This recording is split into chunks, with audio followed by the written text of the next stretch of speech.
시청자 여러분 안녕하십니까? 7시 대구 경북 뉴스입니다. 국내 코로나19 누적 확진자가 1,600만 명을 넘어선 가운데 격리 해제 뒤 후유증, 이른바 롱코비드를 호소하는 이들이 늘고 있습니다.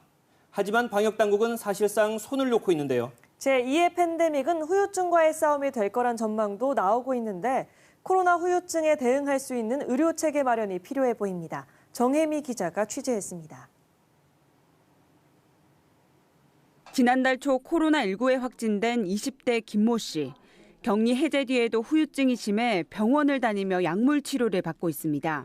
2달 정도 됐는데 나름 기침이 심하고 피로감이 많이 누적이 됐어요. 약물 치료를 받는데도 기침이라던가 호흡기 증상은 나아지지 않아서. 건강보험심사평가원 자료를 보면 국내 코로나 환자 2만 1천여 명 가운데 20%에 가까운 4천여 명이 김 씨처럼 코로나 후유증으로 의료기관을 다시 찾았습니다.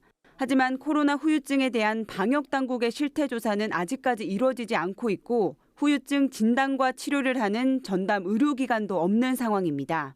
따라서 개개인이 자비를 들여 치료할 수밖에 없습니다. 정부 방역당국에서 롱코비드 후유증 치료에 대한 지침은 따로 내려온 게 없는 상황입니다. 시군보건소에서는 후유증 관리에는 여력이 없는 형편입니다.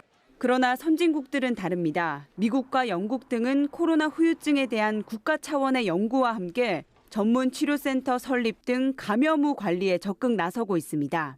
롱코비드 환자가 얼마나 있고 한지 실태 조사를 해서 진단 기준 또는 치료 지침 이런 부분들을 여러 전문가들이 모여서 합의를 해서 누적 확진자 수만큼 롱코비드 환자도 계속 늘어나면서 코로나 후유증 극복이 진정한 일상 회복의 중요한 과제가 됐습니다. KBS 뉴스 정혜미입니다.